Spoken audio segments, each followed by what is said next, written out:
Hi, friend. So, thank you for asking me how I came to the solution for yesterday's Murdle. When you know it, the video that I took of it yesterday is actually just auto playing on a preview thing. Except it was way more than that. You can see that's over 2 hours of like a lot of other stuff that I did in the mix of that. So, we're not going to watch a 2.5 hour video. And in fact, we're not even going to watch the video segment specific to Murdle because we can actually solve this in just 6 screenshots. And here's how we do it, actually. So you asked, how did I come to the solution? All right, well, let me walk you through it and explain how I came to the solution. And in 5 minutes, no more, no less. So yesterday's suspects were Miss Saffron and Miss Ruby and Earl Grey. So, of course, you check out the suspects, you see what you know about them, and something immediately obvious stands out at first, in that Miss Saffron, out of the three, is the only one that is left-handed, so we can immediately connect her to a weapon. Because as we go through the clues and evidence, you will see, according to clue number 1, the poisoned cocktail was left-handed only, therefore only Miss Saffron could have stirred that poison cocktail. So that's her weapon of choice.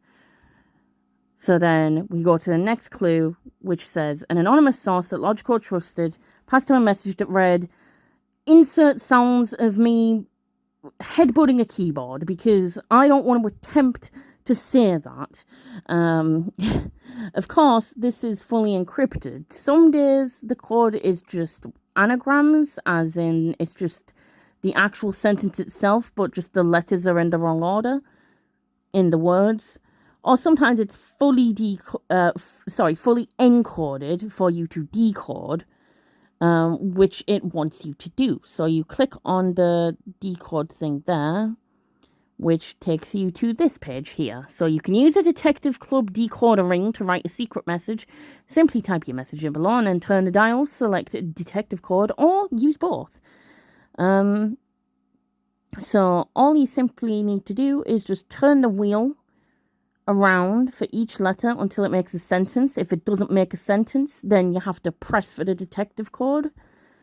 And luckily, you don't have to press for detective code. You just have to turn to the letter S, which decodes it as the person who wanted to eliminate a spy was on the 18th hole. So that's good to know. We know a motive to a location. So that's great. So you go to your table and you check that the suspect at the 18th hole wanted to eliminate a spy. So let's figure out the rest. Whoever wanted to win an argument had green eyes. And luckily for this day, all the suspects have different eye colours to each other. So that's very helpful. And we know from that it has to be Miss Ruby that wanted to win an argument, because Miss Saffron had hazel eyes and Earl Grey had brown eyes. So it wasn't them. In fact, Miss Ruby was the only one with green eyes. Therefore, she wanted to win the argument. So we know then that Miss Ruby wasn't on the 18th hole, because she didn't want to eliminate a spy. She wanted to win an argument. So she's either in the caddy shack or the men's lounge. And then our next clue says the suspect who wanted to inherit a fortune had a weapon made at least partially of glass. And from this point on, it's plain sailing, actually, because the clues just tell us pretty much everything about what happened in the murder. So we know that the only glass weapon is the cocktail, which Miss Saffron has, meaning Miss Saffron wanted to inherit the fortune. And then the next clue, bringing Miss Saffron into it again, says either Miss Saffron brought a first place trophy or the greenskeeper's chainsaw was in the caddy shack, but not both. And this tells us a lot, because we know Miss Saffron didn't bring the first place trophy. The fact it says the greenskeeper's chainsaw was in the caddy shack, and that has to be correct, actually tells us where everyone is now. Because if Miss Saffron didn't bring the first place trophy, then the greenskeeper's chainsaw had to be in the caddy shack. So that's where the chainsaw goes. It goes in the Caddyshack. And we know Miss Saffron didn't have that chainsaw. So she wasn't in the Caddyshack. And we know she wasn't on 18th Hall because she didn't want to eliminate a spy. So this only leaves one location left for Miss Saffron to be, and that is the men's lounge. So she brought the poisoned cocktail in the men's lounge to inherit a fortune.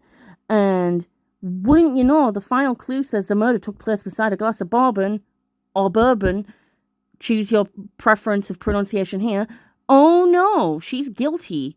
Go to jail, do not pass go, do not collect $200. And that's how you solve that Miss Saffron is the guilty party. But if you want to fill in the rest of the table, well, it's pretty much already filled out already. We know now that Miss Saffron was in the men's lounge, meaning Miss Ruby wasn't at the men's lounge. And we know she wasn't on the 18th hole, therefore she had to be in the Caddyshack. And what was in the Caddyshack? The chainsaw. So Ruby had the chainsaw in the Caddyshack. And with her beautiful green eyes, we know she wanted to win an argument. So we now know everything about Saffron's case and everything about Ruby's case.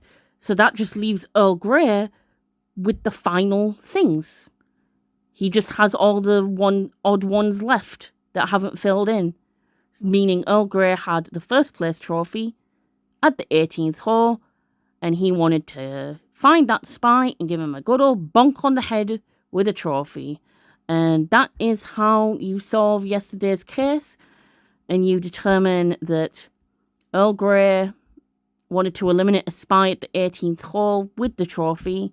Miss Ruby wanted to chainsaw massacre someone to death in the Caddyshack to win an argument. I would say that is a very convincing way to win an argument. I wouldn't recommend it, but it's a pretty good way. And of course, with the murder happening by some alcohol, because that's what bourbon is, or bourbon, that's what a glass of bourbon is, it's alcohol. That means Miss Saffron had to be in the men's lounge and had to have tried to poison someone with that cocktail to inherit a fortune. And she succeeded, almost, till we accused her and we were correct and she went to jail. Until next time. So, sorry, that random weird gasp wasn't me being weird. It was me having some sort of hybrid hiccup thing. I don't know what my diaphragm was doing there.